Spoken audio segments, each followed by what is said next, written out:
Hello YouTubers, Alaska Prepper here. Guess what, ladies and gentlemen, it's time for another Prepper Pantry cooking video. And today we are going to make Traveler's Beef Stew. Welcome, ladies and gentlemen. So as you know, we're going to make Traveler's Stew today. We're going to be using only things from my Prepper Pantry. And in addition to that, we're using 3 ingredients from Oxen Farms that are my top 3 favorite ingredients to use. For those of you that have been with me for a while know that I like to store away mainly ingredients so that I can make my own meals. Not saying that there's anything wrong with purchasing long-term foods that are already in the entree form where all you have to do is add water, but I really like to store away ingredients because it gives you a lot of flexibility into making different things. So today we are going to be using a heaping cup of noodles, whatever kind of noodles you want. You can even take spaghetti and break it up into small pieces. We're going to be using a teaspoon of garlic powder. We'll be using a half a teaspoon of pepper. Ladies and gentlemen, you know we have to put that adobo in there, so we're going to be using a teaspoon of adobo. We're going to be using 5 bouillon cubes. These are beef bouillon. And you can replicate this recipe using chicken bouillon and using chicken instead. We're going to use a pint of some beef that I canned just last month. We're going to be using my very favorite Oxen Farms ingredient, which is a tomato powder. We're going to be using 1 tablespoon of this tomato powder. My second favorite, which is the dehydrated bell peppers, and the vegetable stew mix. And I'm going to open all of these up so that you guys can see what they look like in case any of you haven't seen this before, haven't seen these products before, so you can see what they look like inside the container. So let's get started. As you can see, I already went ahead and put my beef cubes in there, my beef bouillon cubes into 5 cups of water. Now we're going to add 1 teaspoon of garlic, 1 teaspoon of adobo,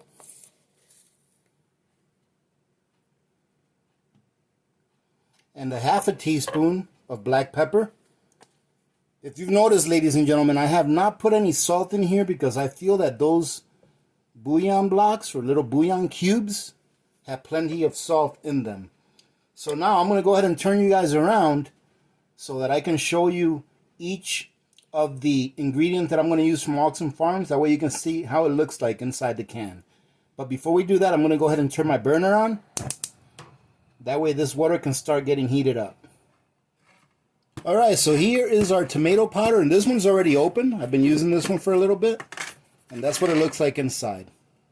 And it's very powdery, and it smells like rich tomatoes. And ladies and gentlemen, if you've never tried this, especially if you've purchased some of these, try it. I have a few recipes out there on how to make spaghetti sauce with this, and I'm telling you, it is outstanding. I actually had somebody write me a while back that said that they didn't like it at all, which in a way is a good thing because this person bought one and said they didn't like it. But everyone else that's ever bought these that have written me say that this is an outstanding product, and I stand by that. I think it's a great product. So we're going to use 1 tablespoon of that, and I'm just going to add the ingredients to this. Oh, check this out, ladies and gentlemen. I'm going to go ahead and put this in there too. These are just a few peas that I got from a pea plant that I planted earlier this year. And that's what I harvested so far. So we're going to go ahead and add 1 tablespoon to this. I'm just going to put everything in here, and then we're going to go ahead and put it inside the pot. Then the next thing is going to be the peppers, which is going to be 1 tablespoon as well. And these are what the peppers look like. And ladies and gentlemen, if you haven't tried this, this is also an outstanding product, and it smells really, really good. Now, people have asked me in the past, how long can I keep these things out for after I've opened it? I've kept these peppers like this, previous ones that I've used, as long as 6 months without doing anything special to it, and absolutely nothing wrong with it. However, if you think you're going to not use the whole thing like within a year, I would recommend going ahead and dry canning some of it, or at least a quart of it, with a quart jar and vacuum sealing it. That way you're sure that it's going to be good when you need it. Now, this is the vegetable stew blend All right, it's not really flavored. It's just got a whole bunch of dehydrated vegetables in there. we're going to go ahead and use 3/4 of a cup of this. This one's not open, so I'm going to go ahead and open it so that you guys can see what it looks like inside. And that's what it looks like inside, ladies and gentlemen. You can see it's got little peppers in there. It's got carrots. It's got potatoes. There's celery in there. And I believe there's little broccoli in there as well, but very, very small. But this is actually a lot of vegetables in this can. If you've ever dehydrated your own vegetables from fresh, you know that once you dehydrate them, they pretty much turn into nothing. So we're going to go ahead and use 3/4 of a cup of this. I'm going to go ahead and add that in there after I put my pasta in there, because that way I don't have to use a different cup. So let's go ahead and add everything to this pot, and we'll add this in last. Okay, we're going to go ahead and add our ingredients in there, our spices. Let's get this stuff out of here. Let's give that a stir. Now we're going to go ahead and add our meat.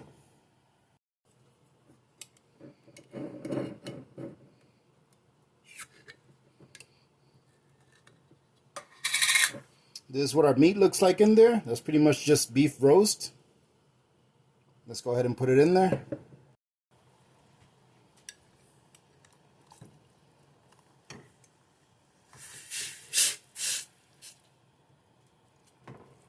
Oh, that came out really nice too. Boy, I'm starting to wonder if I'm going to have enough room in this pot. I should have probably used a bigger pot, but I think we're going to make it. Now that we put our meat in there, we'll go ahead and put in our noodles. And this, ladies and gentlemen, as you can see, is a one-pot meal. There's our noodles. Now I'm going to go ahead and grab 3/4 of a cup of the vegetable stew blend. Here's our 3/4 of a cup of the stew blend. We'll stir that around.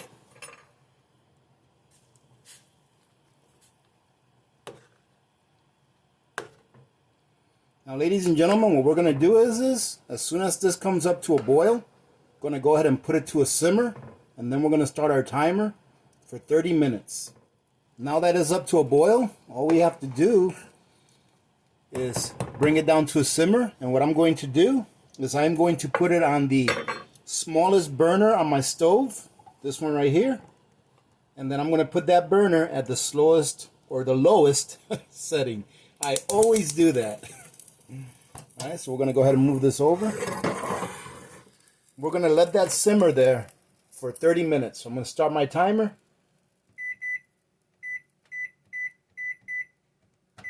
Alright, the timer is started. And we'll be back in 30 minutes. Ladies and gentlemen, every time I show this can opener, people ask me where I got it. It's in my Amazon storefront, right? And let me tell you what I really like about it. What I like about it is the leverage that this handle gives you. Not only does it do a good job opening cans, but if you have problems with your hands, for example, I have arthritis in my hands, it gives you a lot of leverage that makes the job of turning it a lot easier. So that's one prepping item that you should have more than one of. I have about 3 or 4 can openers. This one's my favorite. I don't really use it whenever I'm opening small cans, but when I'm opening those big number 10 cans, very, very handy to have. So I would recommend that everyone have at least one of these. I'll call it a leveraged can opener. I don't know if that's the name of it, but that's what I'll call it, because it really does make life a lot easier when you're opening those number 10 cans. It is done. And I have to make a correction on the cooking time, ladies and gentlemen. I got up and checked on this at 25 minutes, and it is perfectly cooked. The noodles are perfectly cooked. So let's change that time from 30 minutes to 25 minutes. Came out just fine. Let me go ahead and plate this so that I can show you guys what it looks like. And of course, I've got to taste it. And look at that, ladies and gentlemen. That looks delicious. And it smells really good. Let me see if I can give you guys a close-up. Look at that. I mean, everything in there is just, it looks great. I can't wait to try it. Let's grab a little piece of meat here. That meat looks really good too. Look at that. You can't go wrong with this meal, ladies and gentlemen. A one-pot meal, not very expensive at all, and everything came out of our prepper pantry. So let's give it a go. And ladies and gentlemen, that is truly delicious. Now, you probably won't believe me, but I'm trying to come up with my own recipes for the Prepper Pantry cooking videos, and I came up with this recipe today because for some reason I've had traveler stew in my mind for a while. I'm like, I have to try to come up with one myself, you know. So this, ladies and gentlemen, to me tastes really, really great. And all of the ingredients in there, they've all blended together to make one great taste.